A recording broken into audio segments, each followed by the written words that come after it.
So hey guys, good morning, what's up? Welcome back to the channel again. आसा खालामो नोंथांमोना बयबो मोजाङैनो दङ. So guys, आं दायो सिक्किमाव दङ आरोना. So लोगोफोर दायो फुंनि almost 9टा जानसै आरो 8:45 जाबाय नै. ओमफ्राय आंनि रुमनिफ्राय आं नोंथांमोननो भिउखौ देखायनि माबायदि जायो. Boom guys, देखो ये नजारा देखो आप लोग.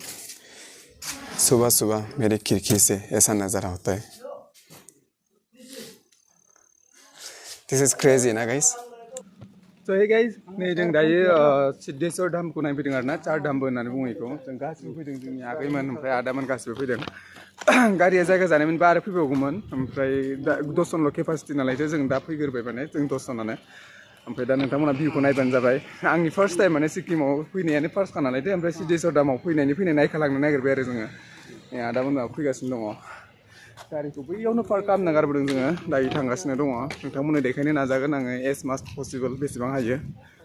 सो guys as you can see ये सिद्धेश्वर धाम का टिकेट काउंटर होता है टिकेट काउंटर माने बियो ओमफ्राय दा बे टिकेट काउंटराव टिकेट लाग्रोनांगौ ओमफ्राय बेनिफ्राय जोङो ओरैजाय टेम्पला दङ दा बेयाव थांगोन माने टिकेटखौ लायनो थांगोरदों जोंनिनो माबाया जोंजों फैफानाया गाइस नै बियो सिद्धेश्वर धामाव फैबाथाय नैबे टिकेट काउंटार ओमफ्राय नैबेयावबो टेम्पल दं माने स' गाइस जों दा इनिफ्राय जुथाखौ नांसिगोन माने जुथाया एलाव गैया होनना बुंदों माने इजों खोमाया गेदा जुथाखौ हरनोसै बेयाव जुथायानो मनासो जाखाबाय जोंना जुथा सेन्देलानो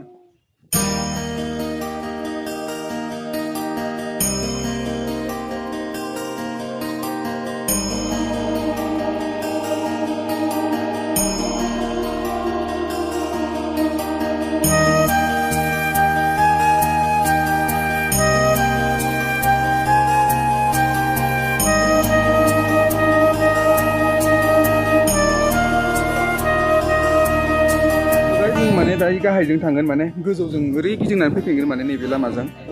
दा बे गाहायजोंसो ओंखारलांनांगौ होननानै बुंदों माने थांनांगौ लामाया ओमफ्राय मोनसे खोथा गाइस जोङो आरो बिनि अनगायैबो बेलेग जायगायाव जोङो बेरायहैबावगोन माने ओंखायनो बेयाव जल्दि जोङो बेरायनानै जेसेबां हायो नोंसोरनो देखायनोसै आङो माने बिराद थालांनो हागौ अभियासलि थालांखागोन इमान बे खम समाव आं देखायजोबनो हानाय नङा नोंसोरनो स' जाखिनि हायो नोंथांमोननो देखायनो नाजानोसै आङो नोंथांमोना नायलांबाय थाबानो जाबाय स' गाइस आं बेफोरबायदि टेम्पलफोराव फार्स्ट टाइम आंनि आरोना आं बिदि टेम्पल बायदिसिनाफोराव लाइभआव थांफेराखैनो इयो आंनि फार्स्ट टाइम आं टेम्पलाव फैफेरदों माने ओमफ्राय टेम्पलाव माबायदि नेम फालियो बेफोरखौ मोजाङै मिन्थिया माने आङो दिनै अबजार्भ खालामनो नाजागोन आङो ओमफ्राय बे सिद्धेश्वर धाम टेम्पलनिफ्राय नोंथांमोना ओरैजाय भिउखौ नाहरलाय हा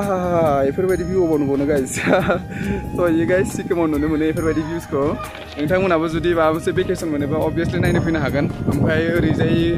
आंथ' नोंथांमोननो खोन्थानो हाला जास्ट बियो मा बुस्थु आं बेफोरखौ नोंथांमोननो बेखेवनानै खोन्थानो हानाय नंला नोंथांमोना नायदोल' बियो मा बुस्थु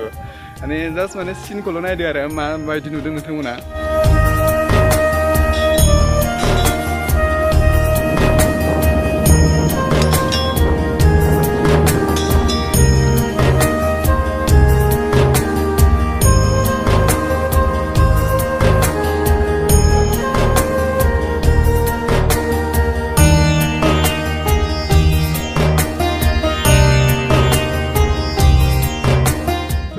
बेफोरथ' फिसा फिसा ओरैनो टेम्पोल्स गैया आरोना ओमफ्राय सबसे मेन गिदिर टेम्पोलानो जाहैबाय बेनिया नै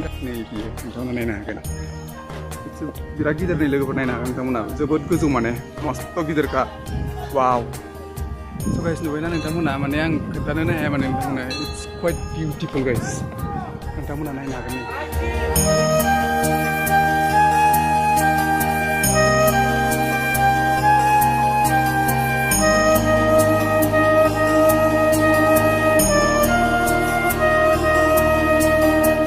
जोङो जेसेबांखिनि टेम्पोल जोङो दानि खुलुमबोदों आरोना बेफोरथ' फिसासो ओमफ्राय सबसे मेन टेम्पोला नै बियो माने जोंना दा बेखौ जोङो खुलुमनोसै खनसे खुलुमनानै ओमफ्राय जों ओंखारलांफिनसै माने बेनिफ्राय आरो जों बेलेगावबो थांनांगौ नालायथो दा बेखौ खुलुमनानै थांसै माने जोङो ना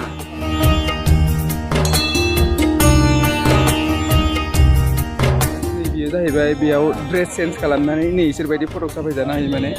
दा जोंनाव टाइम गैला नालायथो जों बेफोरखौ माने खालामनो हाला माने आरो बेलेगावबो थांबावनो नागिरदों जोङो बेसेबा हाजो थिखिनियाव मोनसे मन्दिर नुहरबावदों माने जोङो वो हम लोग अभी जो जाएगा वो बुद्धिस्ट टेम्पल है क्या हाँ मोनेस्ट्री है मतलब ना है हाँ स' गाइस जों दा बेयाव थांगोन माने बुद्धिस्ट टेम्पोलाव नायहैनोसै जोङो माबायदि स' गाइस चारधामखौ नायखांलायबाय आरोना ओमफ्राय आरो दा जोङो मनेस्ट्रियाव थांसै बेनिफ्राय चारधामखौ दिनै बेखिनियाव नायथ'बाय जोङो बारा टाइम लादिया जोङो 4 मिनिटबो लादिया खोमा जोंनो नायनो ओरैनो हाबबाय टुंटां माबा बेल दामनानै जोङो ओरैनो दर्शनल' खालामबाय माने जास्ट सिम्पोल वेआव जे उनाव जेब्ला मोजां टाइम लानानै फैफिनगोन होनबा मोजाङै नायगोन गाइस स' गाइस आं चारधामखौ जाबाबो जायाबाबो आं जा नुदों बेखिनिखौ आं नोंथांमोननो खोन्थाबाय नायनो लागाथ' बिराद दंबावोमोन ओमफ्राय माखासे टेम्पोलावथ' जों हाबनायानो जादिया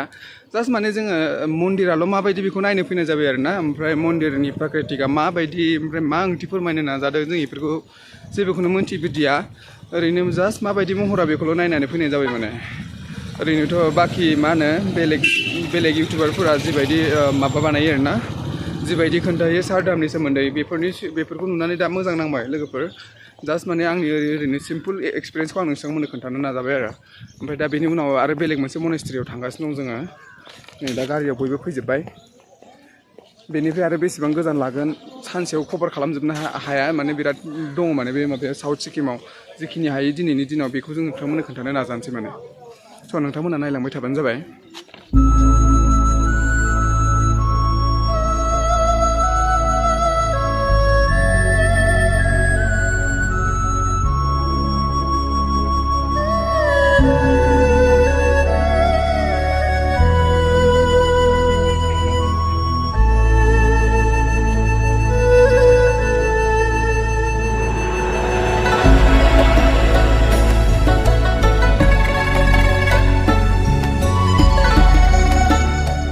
गाइस जों फैबाय आरोना बुद्धिस्ट टेम्पोलाव ओमफ्राय जोंखौ सासे बिराद स्पेसियेल मानसिया जोंखौ माने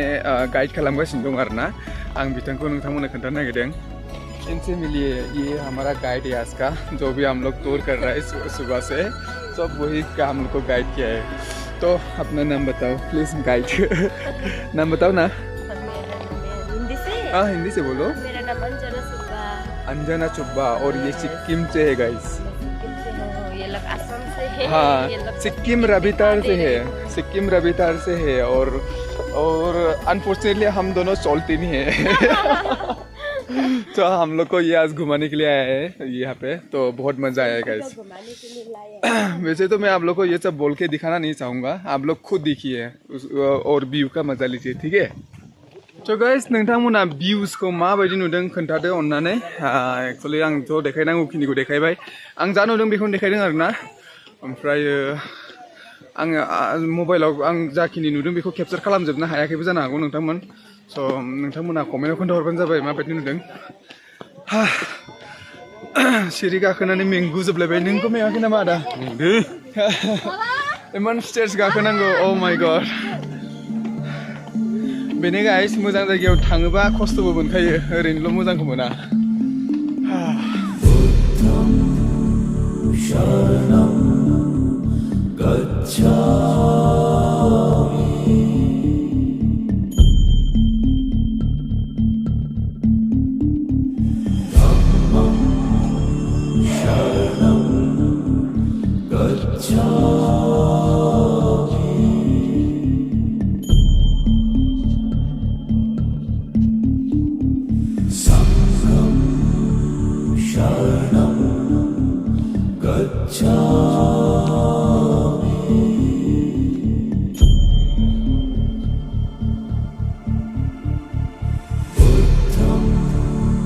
शरणं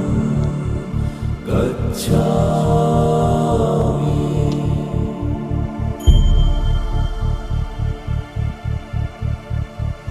धम्मं शरणं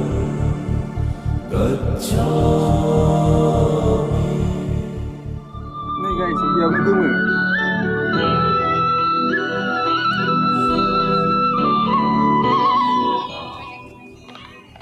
guys, गासिबो पस्टआवनो माबा दंजोबो आरोना बेफोरबायदि साउन्ड सिस्टेम दंजोबो गोमखावजोबो माने नै बेयाव गोमलायबाय नै बे पस्टआव गोमलायबाय नै गासिबो पस्टआवनो माने साउन्ड सिस्टेम लगायना दोनजोबो माने मन्दिरानो पुरा इक' सिस्टेम गोमखावबाय थायो माने नै बेफोरबायदि गोमबाय थायो माने बेफोरबायदि गोमबाय थायो माने गाइस बिराद मोजां माने खोनासंनो माने पुरा हेभेनाव थानाय बायदि मोनलायलाङो माने बेफोरबायदि गोमनायजों जाबजों सोरगोफुरियाव थानाय बायदि मोनलायलाङो माने ना सोरगोफुरियाव थानाय बायदि मोनो ना दा जोङो हमना ला मा होनो सोरगोफुरियाव इसोरनि खाथियाव थानानै बेरायगासिनो आरो पार्कआव स' गाइस दायो जोङो नायखांबाय ओमफ्राय जोंना पार्टिफ्रा थांगासिनो माने जोंबो थांसै दायो आगैमोनजों जोङो ज' दसे बेरायबाय माने जायगाया ओरैबायदि माने गाइस गारनानै थांनो बालायो माने एकदम रिलेक्स फिल खालामो माने खाथि मोनबाथ' एसे टेनसन स्ट्रेस जायोबा खाथियाव फैनानै मेडिटेसन खालामफैबाय थानो हागौमोन सिङाव माखासे मंकफोर मेडिटेसन खालामबाय दंमोन गाइस ओमफ्रायो बिसोर थानायनि थाखाय जेबो भिडिअबो एलाउबो खालामनो मोना भिडिअबो खालामनो मोना जेबो साउन्डबो होनो मोना पुरा माने स्ट्रिक्टलि माने रेस्ट्रिक्टेड माने सिङाव बेनि थाखायनो थेवबो आं एसे सिरि सिरि भिडिअ खालामबाय गाइस जुदि नोंथांमोना नायनानै मोजां मोनदोंबा भिडिअ कमेन्ट खालामनानै लाइक शेयार खालामना हो लोगोफोर आरो बेबायदिनो उनाव भिडिअ नुबाय थानो मोनगोन नोंथांमोन थ' गाइस दिनैनि नायनांगौखिनिया बेखिनियावनो जोबथ'बाय आरोना मा नायनांगौ जोङो खालि मोननै बुस्थुल'सो नायबाय दिनै जोङो चार धामखौ नायबाय ओमफ्रायो माबाखौ नायबाय जोङो मा होनो बौद्ध मन्दिर इयो बौद्ध पार्क ना बुद्धा पार्क होननानै बुङो माने चार धाम आरो बुद्धा पार्कखौ नायबाय स' गाइस जों बिदिबा चार धाम आरो बुद्धा पार्कखौल' जों दिनै नायनाय जाबाय आरो देहायाबो हालोदा गाज्रि जाखाबायलै बेलेगाव थांनो हाला आरो नायनो दंबावोमोन होनना बुंदों